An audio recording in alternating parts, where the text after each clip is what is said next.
No!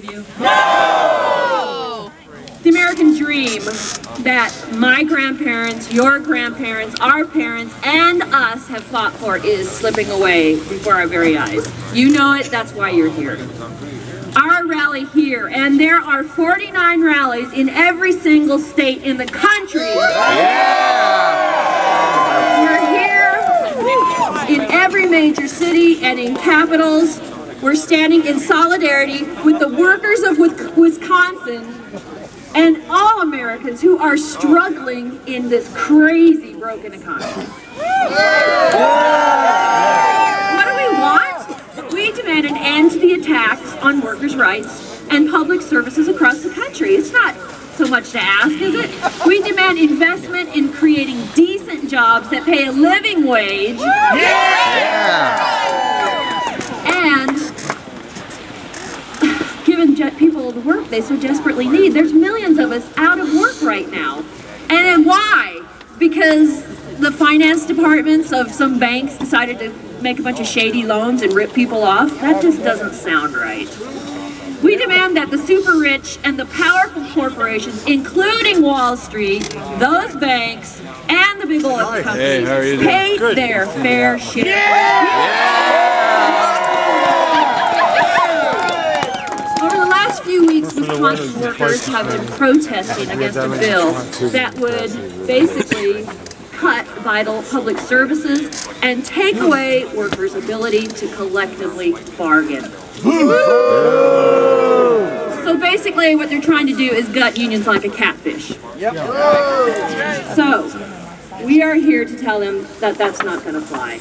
If someone tells you that unions have never done anything for them, ask them if they enjoy their two-day weekend. Ask them if they enjoy their minimum wage. Ask them if they like the fact that little kids aren't, put in slave labor camps working for the corporate guys in America.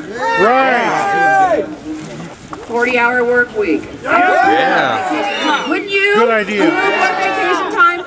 It's been the same for a long time, and now they're cutting it back on us, and that's not right. So, here's the thing. It just isn't about Wisconsin alone. I mean, there's stuff happening right here in this state of Nebraska that is also doing the same kinds of things that is being done in Wisconsin. This is happening in D.C. Republicans are using this crazy wrecked economy as an excuse to slash vital programs and hurt workers. To give bailouts to corporations and subsidies to corporations and millionaires and tax breaks for millionaires. I don't understand it. This is not the America that my grandparents and my parents lived in, and it's not going to be the America that my grandchildren are going to live in.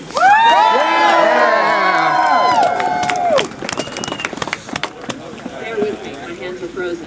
I'm almost done. It's been a good audience.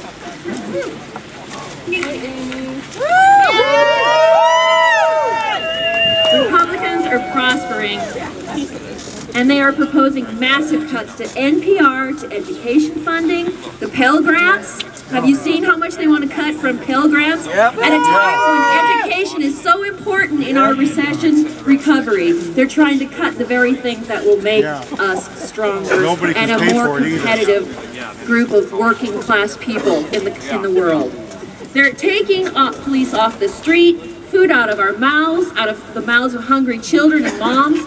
Even Goldman Sachs put out a confidential economic report that admits that the Republican budget would cut economic growth in half over the next 2 years. Does that make any sense at all? No! Almost unbelievably, they're now saying that if they don't get their budget cuts, they'll actually shut down the federal government. Throw them out now! That means hundreds of thousands of layoffs of federal workers. It means critical government services will be halted, and it means Social Security checks are going to stop flowing to our seniors who need them to buy their groceries and their medicines. What kind of a political power is this? It's run amok. It's run amok. That's what kind of a political power. They are willing to throw the baby out with the bathwater just to get their way, like a little kid having a temper tantrum. In states like Ohio and Indiana, the governors have introduced similar legislation to the bill in Wisconsin, and they've done it here too. Politicians would do well to understand that we, the people, can tell the difference between legislation that creates jobs and gives regular people the opportunity to prosper, and bills that gut workers' rights and slash vital public services. Bottom line, we cannot, all of you in this group cannot allow this attack on the American dream to continue. Are you with me? Yeah! It's time for the government to work together and to work for regular Americans again. There's more of us. There's 98% of the population in the United States is like us, and there's 2% of those extremely wealthy people. We're the 98% they should be working for. Yeah! In short, ladies and gentlemen, fellow union members, we're all members of the Universal Union, you know. Yeah! In short, it's time to rebuild that American dream, and we are starting it here in Nebraska right now.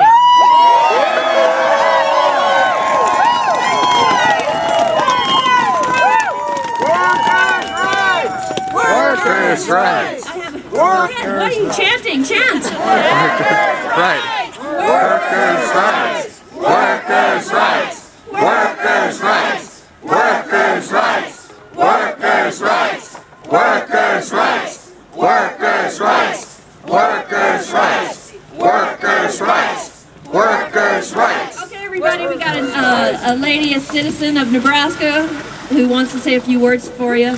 Give her your undivided attention, please. Thank you. Come and get it.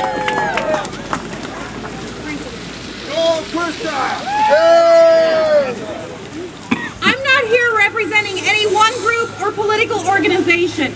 I'm here as a middle-class citizen who wants to preserve the American dream. I'm here representing my grandchildren who deserve to have good teachers, teachers who are compensated for their dedication. I'm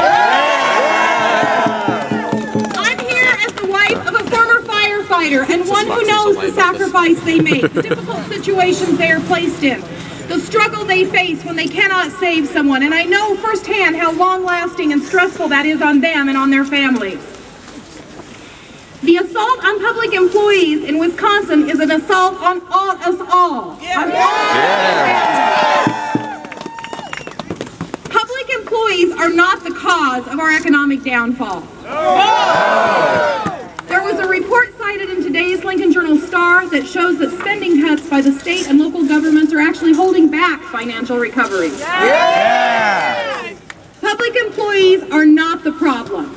Wall Street made billions, crashed the economy, and they got a tax cut. That's right! Tell the truth. Average Americans follow the rules to the wolves. Public servants like teachers, librarians, police officers, paramedics, firefighters, highway workers, and others are not the enemy. Yes, ma'am. They live in your community. They're your neighbors. They are invested in their communities as much or more than most citizens. They pay taxes, they work hard, and they're trying to support their families and to serve yours. When the public employees in Wisconsin have said they're willing to make concessions and the governor still wants to take away their ability to negotiate, it is clear this is not an argument of economics, but an issue of power. The two biggest stories of the past 2 weeks that have been in the news are the upheaval of governments in Africa and the treatment of the public employees in Wisconsin. We watched very graphic video from both movements. The United States is looked up to worldwide as a leader in democracy. In Egypt, after decades of suppression by a dictator, it was the unions who came together and forced the change that we see happening there now. I'm embarrassed by the lack of democracy in Wisconsin and in similar movements across our country. I don't understand how members of the Tea Party movement and other organizations with different names but similar goals, how they don't don't see that they're being used by a very few rich. These are just corporate front groups. They're being used to carry out the mission of people like the Koch brothers who bought a place for their I believe the interests of the working class are better served when members of the working class are involved in the process. We have elected officials whom we trust with legislation, but they must respect that those that they are serving, and they must hear their voices. Silencing the voices of the employees stomps on the very basic rights of every American, and that is un-American. Right here in our state, let Governor Heinemann know that Nebraskans expect negotiation, compromise, and eventually consensus in our unicameral. We expect the same in employee bargaining. Thank you for your commitment and for your bravery to stand here today. Tell the legislatures too. We are America! We are America! We are America! We are America! We are America! We are America! We are America! Okay, everybody. Now, my good friend Krista just mentioned a fellow's name by the name of Governor Heinemann. All right. My understanding that he's pretty much the idea behind all this, well, the attack on workers' rights here in Nebraska. So, look what I have. I have his phone number.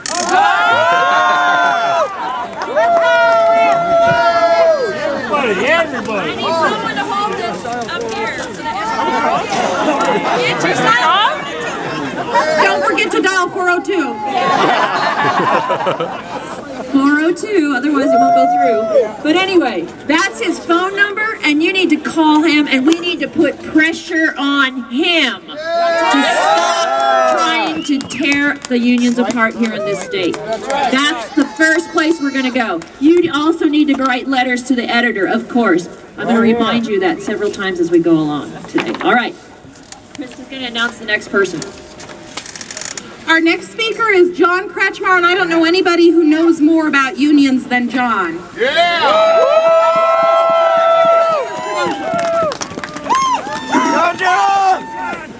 Good afternoon, my name is John Kretschmar. I head up the Labor Studies program at the University of Nebraska.